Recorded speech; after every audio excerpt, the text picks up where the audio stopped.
Lalu mengapa sulit sekali bagi kepolisian untuk menahan Firly atau menuntaskan kasus suap dan gratifikasi Firly Bahuri untuk dilimpahkan ke kejaksaan?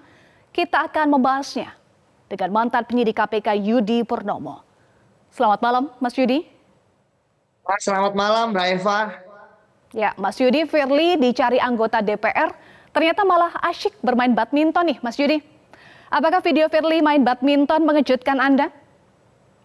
Ya, saya tidak terkejut, Mbak, karena kalau melihat karakteristiknya dari Firly Bahuri ini ya suka membuat kontroversi.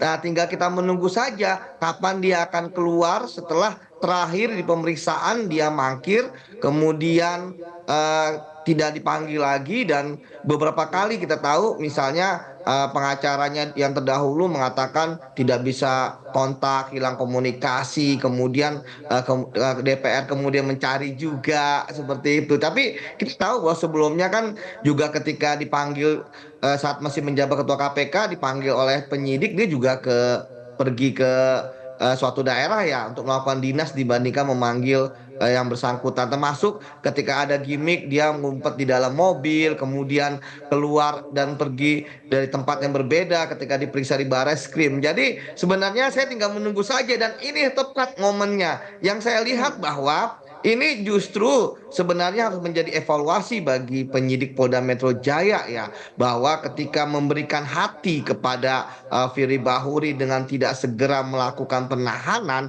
ini justru akan menjadi bumerang. Masyarakat melihat bahwa apakah sesakti itu ya Firly ya, sudah 7 bulan jadi tersangka, kemudian kasusnya bolak-balik di kejaksaan dan sekarang belum dilimpahkan juga ke kejaksaan, dan Firly pun kemarin baru hanya diperpanjang cekalnya, kemudian tidak dilakukan penahanan, padahal kita tahu bahwa ketika kasus korupsi pasti akan dilakukan penahanan karena korupsi adalah kejahatan luar biasa. Jadi saya pikir ini bagi saya sangat menohok sekali ya, kalau misalnya saya menjadi penyidiknya, bahwa kita sudah memberikan biasanya ketika misalnya tidak dilakukan penahanan, itu para tersangka itu mereka tidak akan membuat kegaduhan di publik ya. Kita tahu bahwa ini kan yang bermain kan tokoh-tokoh bulu tangkis nasional ya, nggak mungkin nggak viral gitu. Ini kan kecuali kalau Firly mainnya di komplek RT yang hanya sedikit orang ya, hanya untuk olahraga. Tapi kalau ini kan kita lihat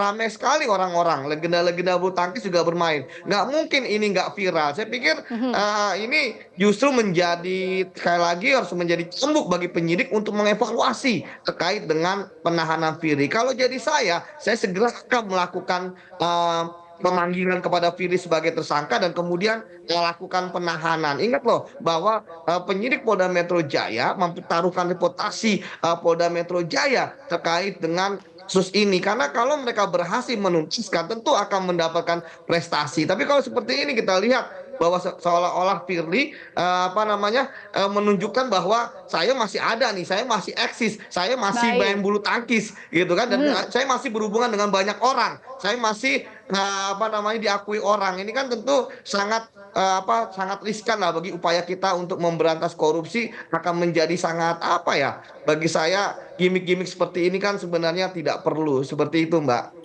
Baik, padahal Firly sudah menyandang status tersangka selama 7 bulan tapi tak kunjung ditahan. Analisis Anda, Mas Yudi, apa yang menyebabkan Firly tak kunjung ditahan?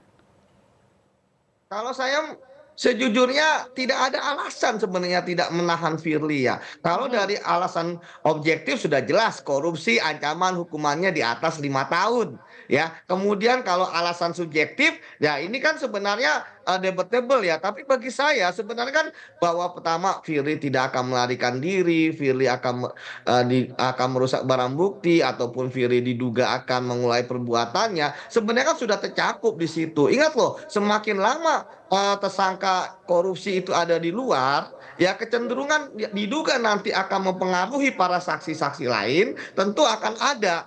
Saya melihat apakah karena Firly itu mantan ketua KPK juga bisa, sehingga penyidik berhati-hati. Tapi bagi saya ketika sudah mantan ketua KPK ataupun kemudian juga pensiunan dari polisi, sebenarnya itu bukan menjadi alasan ya.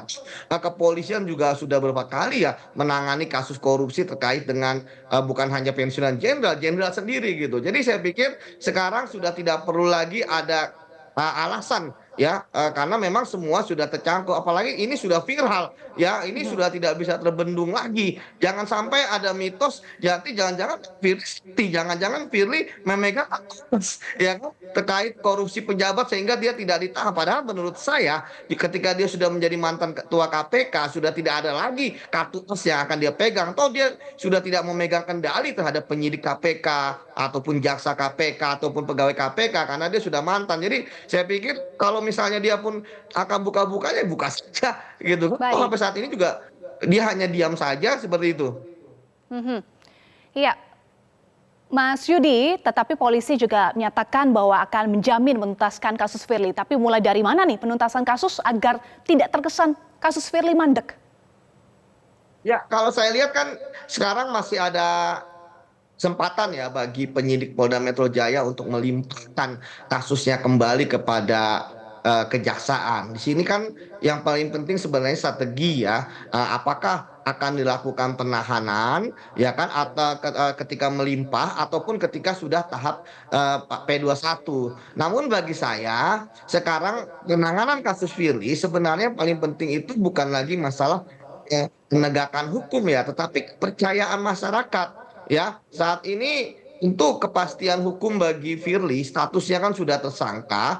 Jangan sampai masyarakat kan juga tidak terlalu puas ketika hanya menjadi tersangka. Masyarakat kan juga ingin dia menjadi terdakwa yang kemudian ya di dalam pengadilan kita bisa melihat fakta-fakta persidangannya terkait dengan dugaan pemerasan dan gratifikasi yang menyebabkan dia tersangka itu seperti apa. Kita tahu bahwa dari persidangan lain yaitu persidangannya dari SCL ya, itu kita lihat ada permintaan 50 miliar, kemudian yang terrealisasi sekitar 1,3 juta dan 500 juta ya. Bahkan salah satunya di GOR itu gitu kan, tempat dia Mhm. main bulu tangkis. Jadi ketika bertemu dengan SCL, jadi saya pikir ya, walaupun dibantah, saya bacakan dibantah oleh pengacara, ya karena memang Baik, bantahan-bantahan itu kan hanya ada di media. Kalau di persidangan, di situ kita bisa melihat fakta-fakta persidangan yang lebih jelas, Mbak. Jadi saya baik. pikir sekali lagi bahwa segeralah penyidik Polda Metro melakukan dua hal, panggil kembali Firly,